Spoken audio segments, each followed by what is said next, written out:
mientras nuestros barcos, bloqueados, no podían traer la plata de América. Así empezó la cuenta atrás. Para mi reinado, y para el viejo orden que intentamos sostener a toda costa. Aliarse con Napoleón fue una decisión difícil. Pero en aquel momento, parecía la única salida. Europa entera se tambaleaba, y nosotros estábamos entre dos fuegos. Inglaterra, dueña del mar. Francia, dueña del continente. ¿Qué podía hacer un rey que solo quería proteger su trono y a sus vasallos? En 1801, ordené a Godoy que invadiera Portugal. Era el peaje que nos exigía Napoleón por su alianza. Portugal no respetaba el bloqueo continental impuesto a Gran Bretaña. Era nuestro deber intervenir. Ganamos, pero no tomamos Lisboa. No seguimos adelante. Godoy firmó la paz. Algunos dicen que fue por clemencia, otros por prudencia. Yo pienso que no quería lanzar nuestras tropas contra un país gobernado por su propia familia. Carlota Joaquina, mi hija, era princesa de Portugal. ¿Qué clase de padre envía un ejército contra su sangre? Pero Napoleón no entendía de vínculos familiares. Solo de poder. Y lo noté. Su enfado. Su desconfianza. Nuestro embajador, Azara, me escribió que Bonaparte preguntó si acaso estábamos tan cansados de reinar que nos exponíamos a perder el trono. Aquella frase me hirió más que muchas batallas. Y luego vino Trafalgar. 21 de octubre de 1805. Con la ineficacia de Villeneuve cometiendo una serie de errores estratégicos y tácticos vino la derrota de la flota franco-española. Nuestra flota fue aniquilada. Decenas de barcos hundidos. Centenares de hombres muertos. Ya no teníamos mar, ni orgullo naval. Desde entonces, Napoleón dejó de pedirnos soldados, y empezó a pedirnos oro.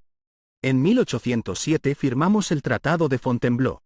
Permitimos que los ejércitos franceses entraran en la península para invadir Portugal. Creímos que pasarían, y se irían. Pero se quedaron. Y con ellos, llegó el principio del fin. Aún así, cumplimos.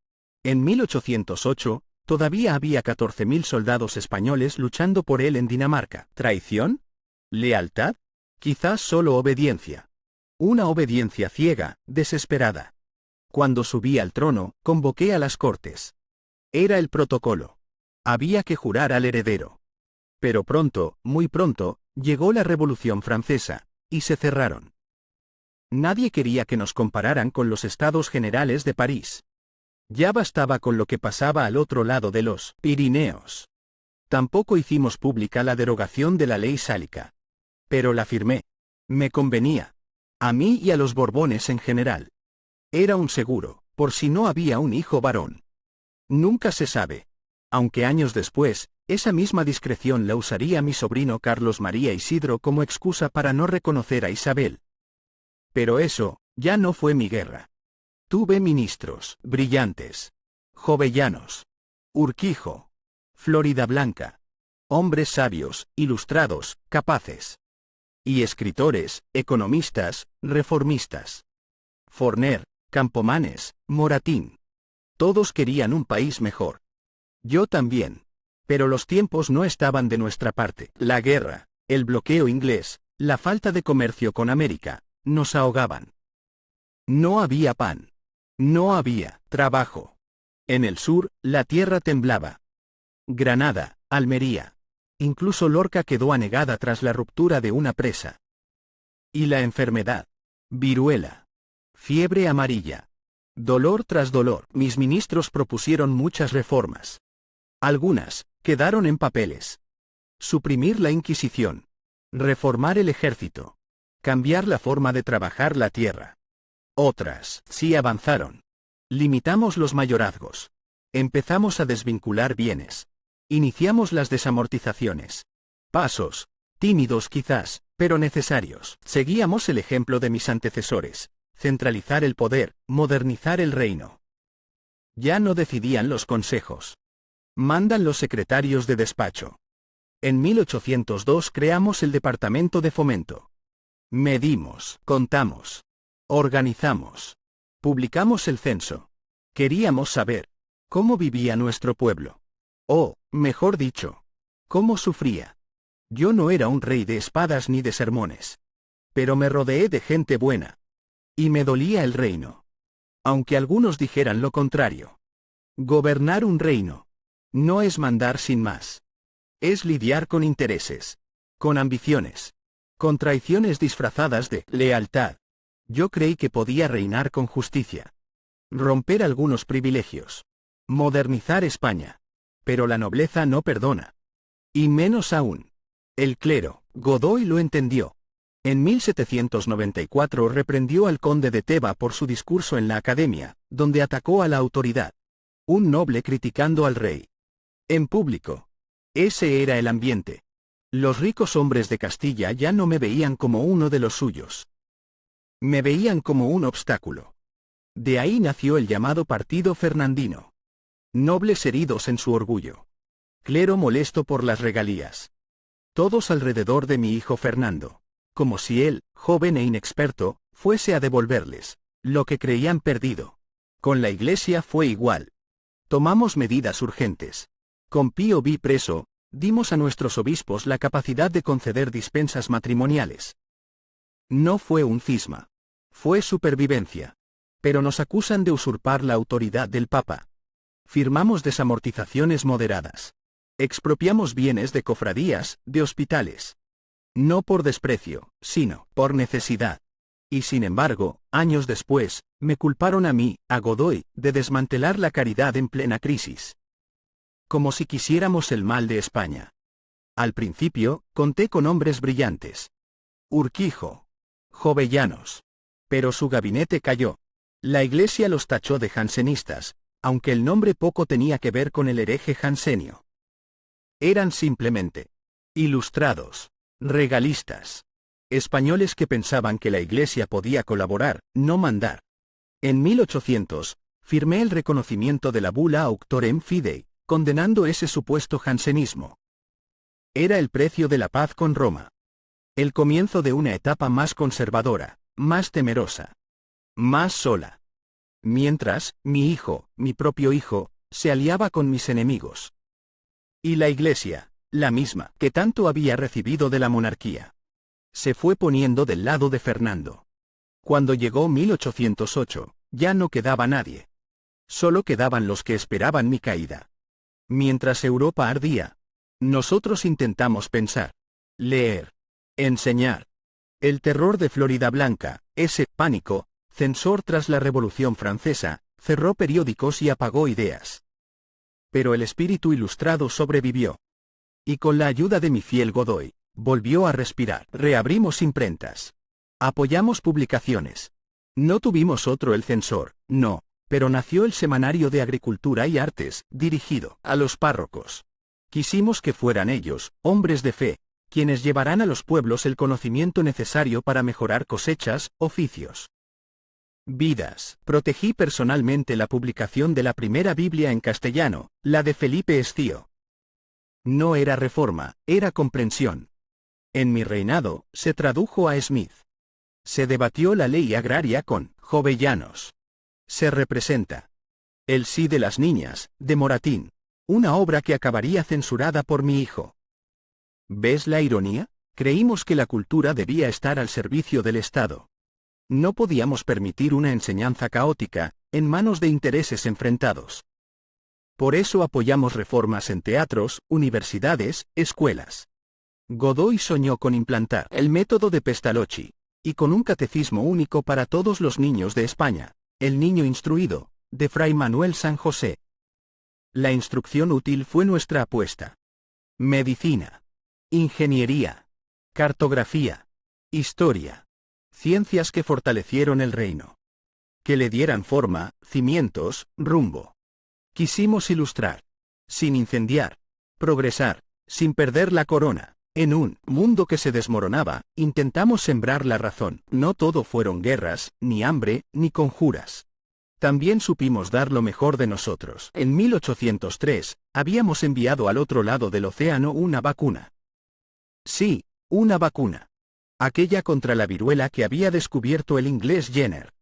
Y nosotros la llevamos a América. Fue la Real Expedición Filantrópica de la Vacuna, dirigida por Francisco Javier Balmis. Zarpó con un puñado de niños huérfanos que portaban, en sus cuerpos, el linaje salvador del virus atenuado. Una cadena humana de esperanza, de ciencia, de vida. Y si la ciencia buscaba salvar cuerpos, el arte quiso elevar el alma. Mi esposa, María Luisa, y yo fuimos amantes del buen gusto. Aranjuez, el Palacio Real, los frescos, las estatuas, los jardines. Los pinceles de Maella, Bayeu y Vicente López dieron color a nuestro mundo. Pero fue Goya, sí. Francisco de Goya, quien supo vernos como nadie. Lo nombramos primer pintor de cámara. Le confiamos nuestros retratos. Nuestra imagen. Nuestra historia. En su célebre familia de Carlos IV, estamos todos. Mi esposa. Mi heredero. Yo, dicen que no nos idealizó. Que nos pintó tal como éramos. Quizás, por eso. Su cuadro perdura. Porque es humano. Real. Inmortal. En esas pinceladas se encierra todo. El poder, el lujo, la fragilidad. La antesala de la caída. Los pasillos del Palacio de Aranjuez crujían bajo el peso de la tensión. Era marzo de 1808. En el aire flotaba una pregunta sin respuesta. ¿Iban a huir los reyes a América? El rumor fue gasolina en un campo de pólvora. El pueblo no entendía de estrategias geopolíticas. Solo veía traición, y tras cada sombra, el rostro del siempre odiado, Manuel Godoy, el príncipe de la paz. Es ahora o nunca. Y así fue. El 17 de marzo.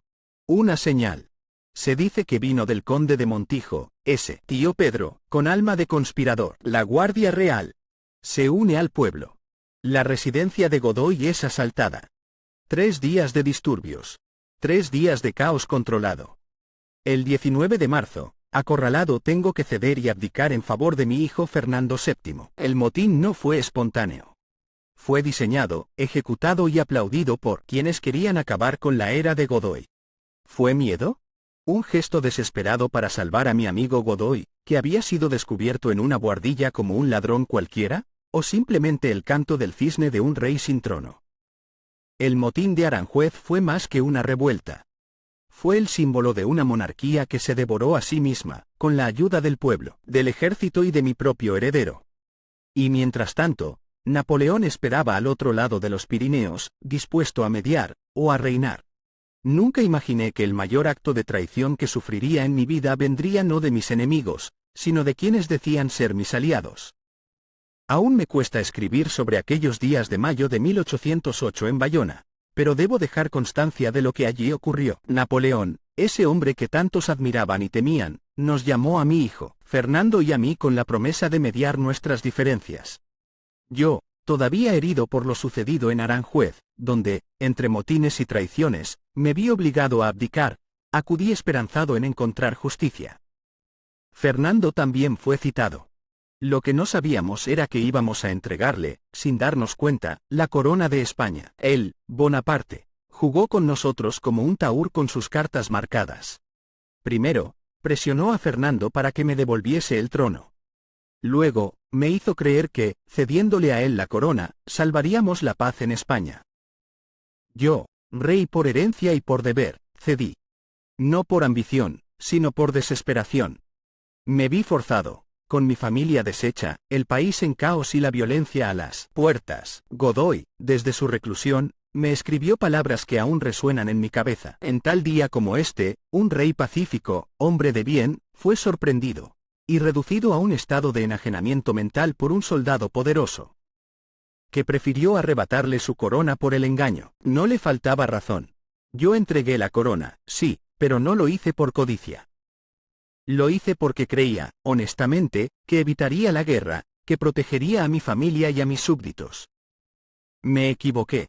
Napoleón le dio el trono a su hermano José, y a nosotros, los Borbones, nos mandó al exilio. A Fernando lo enviaron a Valencia. Yo, Carlos IV, me convertí en el primer monarca español, moderno que no moriría como rey. Fui padre humillado, esposo cansado y soberano destronado. Así terminó mi reinado. No en el campo de batalla, sino en un salón elegante de Bayona, rodeado de palabras bonitas y amenazas veladas. No sé si el tiempo sabrá juzgarme con justicia. Solo puedo afirmar que actué como un hombre acorralado. No por cobardía, sino por miedo a que España se desangrara aún más. Tuvimos que refugiarnos en Fontainebleau. Allí pasamos cerca de un mes. A pesar de las apariencias, seguíamos siendo una corte, sí, una corte en el exilio, pero corte al fin. Napoleón no quería a los Borbones demasiado cerca cuando reuniera sus cortes, y así nos vi, a mí, a María Luisa, a mi hijo Francisco, de Paula, a Godoy y a su familia, iniciando nuestro exilio. Nos dirigimos al palacio de Compiègne, aunque, como era costumbre con Bonaparte, sus palabras llegaban más rápido que sus hechos. El palacio no estaba preparado para recibirnos. Tuvimos que refugiarnos en Fontainebleau. Allí pasamos cerca de un mes. A pesar de las apariencias, seguíamos siendo una corte, sí, una corte en el exilio, pero corte al fin. Con los pagos que nos había prometido el emperador, pude mantener a cerca de 200 personas a mi servicio. Cazaba cuando podía, intentaba conservar la rutina, pero todo era una sombra de lo que había sido. Napoleón, por supuesto, se sentía incómodo con un Borbón tan cerca de París. Pero yo también lo estaba. El clima de Compiègne me enfermaba, me deprimía. Acordamos trasladarnos a Aix-en-Provence, en busca de un aire más benigno, y tal vez de algo de dignidad, pero el cambio fue a peor. El emperador ya no mostraba interés. No nos había buscado casa, ni nos ofreció cobijo digno de una familia real. Nos alojamos en una casa de huéspedes, como cualquier burgués. María Luisa callaba, con esa resignación que solo los años de humillación pueden enseñar. Godoy, por su parte, intentaba mantener la compostura, pero yo sabía que aquello le dolía más que cualquier destierro. En Marsella, donde nos refugiamos después, tampoco encontramos ni ayuda ni respeto. Solo silencio. Pronto comprendimos que la protección de Napoleón era una farsa. Los pagos prometidos en Bayona, 7,5 millones de francos anuales, comenzaron a disminuir hasta no llegar nunca a más de 3 millones. Godoy tuvo que vender nuestras alhajas, nuestros caballos. Redujimos el servicio, cada vez más. Aquella gran corte que me acompañó en la gloria, se iba diluyendo entre el polvo de un país que no era el nuestro. Yo, Carlos IV de Borbón, me vi reducido a ser huésped de una nación que primero me halaga y luego me ignora. Mi trono, mis súbditos, mi dignidad, todo quedaba atrás, enterrado en aquel salón de Bayona.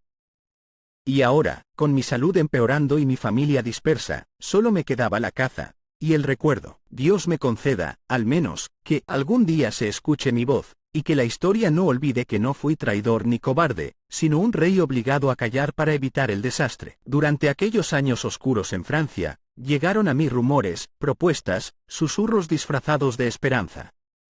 Entre 1809 y 1811, algunos realistas franceses pensaron que yo podía volver a ocupar un trono, que aún tenía un lugar en la historia. Más tarde, incluso los liberales de mi propia tierra, hastiados del absolutismo de mi hijo, me mencionaron como posible monarca constitucional. Yo, Carlos IV, un rey por la gracia de Dios, convertido en instrumento de facciones. ¿Volver al trono en esas condiciones? No. Yo no conspiraba. Ni yo ni Godoy nos implicamos seriamente en esas maquinaciones. No por cobardía, sino por dignidad. Porque los tronos no se mendigan. Para 1812, Marsella se había convertido en una prisión dorada, pero prisión al fin. Bonaparte seguía incómodo con nuestra presencia, y la policía vigilaba todos nuestros pasos. La corte, endeudada y reducida, era una sombra silenciosa bajo su bota. Así que aceptamos el traslado. Italia sería nuestro nuevo destino. Roma, la ciudad eterna, acogió nuestros últimos días de corte, aunque no de paz. Creí que, al menos allí, podría envejecer con algo de serenidad. Me equivoqué. Mi hijo, Fernando, ya restituido en el trono tras la caída de Napoleón, no cesó en su empeño de atormentarnos. A través de su embajador Vargas Laguna nos acosó con una mezquindad que aún me cuesta entender. Quería recuperar las joyas de la corona, convencido de que su madre se las había llevado. Quería vengarse de Manuel, ese hombre al que tanto temía y odiaba. Y quería, sobre todo, mantenerme alejado de cualquier posibilidad de acción. En septiembre de 1814, el Papa Pío VII, presionado por Fernando, nos arrebató a Godoy. Fue una herida profunda. No solo para él, que fue expulsado de Roma como un criminal, sino para nosotros. María Luisa sufrió, y yo también. Nos habían arrancado a nuestro más fiel amigo. No hay palabras para describir ese tipo de soledad, y sin embargo, el tiempo suaviza hasta el orgullo. En 1815, comenzamos a hablar, Fernando y yo. Las cartas se volvieron menos hostiles, las órdenes, menos duras. El 25 de febrero de ese año firmamos lo que se conoció como el convenio ajustado entre el rey nuestro señor y su augusto padre. Yo renunciaba, de manera definitiva, a cualquier pretensión sobre el trono. No lo hacía por él. Lo hacía, por España, y por mi alma, que necesitaba descansar. La corona ya no era mi carga. Pero el recuerdo, la historia, la conciencia. Esas sí que seguían pesando. Después del convenio de 1815, mis días en Roma transcurrieron con una mezcla amarga de resignación y añoranza. Había perdido un reino, la influencia, y ahora sentía cómo se me escurría también la vida. Pero lo que más me dolió, lo que más quebró mi espíritu ya envejecido, fue la lenta y dolorosa pérdida de María Luisa. Mi esposa, mi compañera de tantos años, resistía como podía los embates del tiempo y la humillación. Sus fuerzas flaqueaban, su cuerpo se agotaba, y su ánimo ya no era el de antaño. A pesar de todo, seguía preocupándose por mí, por nuestra casa, por Manuel, aunque ya hacía tiempo que no podíamos tenerlo cerca. La separación de Godoy fue una espina que nunca se nos extrajo del todo. Su ausencia nos pesaba como una sombra constante. Y aún así, ella intentaba que no me viera vencido. Me tomaba la mano cada mañana. Me sonreía. Rezábamos juntos. Como si todavía fuéramos los reyes de España. El 2 de enero de 1819, la muerte se la llevó. Y, con ella se fue la última llama de mi vida. Yo, que había sido rey, esposo y padre, me quedé solo. Solo, salvo por algunos leales que no me habían abandonado. Solo, salvo por los recuerdos que me visitaban con frecuencia, a veces dulces, a veces insoportables. Pensaba en Aranjuez, en el Escorial, en los paseos por los jardines, en los rostros que ya no estaban, en los errores que ya no podía corregir. Los meses siguientes fueron un declive silencioso. Ya no me interesaban las cacerías, ni los libros, ni siquiera la música. Tan solo esperaba. Rezaba por mi alma, por la de María Luisa, y por España. Morí lejos de mi patria. Lejos de mi trono. Lejos de mi hijo, pero no me llevé rencor. Tan solo tristeza. Porque amé mi país, aunque no supe siempre gobernarlo. Porque quise ser un buen padre, aunque no logré entender a Fernando. Porque fui un rey que creyó en la paz, en la belleza, en la familia. Y terminé mis días como un anciano que tan solo aspiraba al perdón y al descanso. Hoy, desde donde los reyes ya no llevan corona ni uniforme, solo puedo confiar en que la historia, esa jueza sin rostro, sea más piadosa de lo que fueron mis contemporáneos. 17 días después de mi querida María Luisa. Fallezco el 19 de enero de 1819, mis restos descansan en la cripta real del monasterio de El Escorial. Yo fui Carlos IV, y esta fue mi verdad.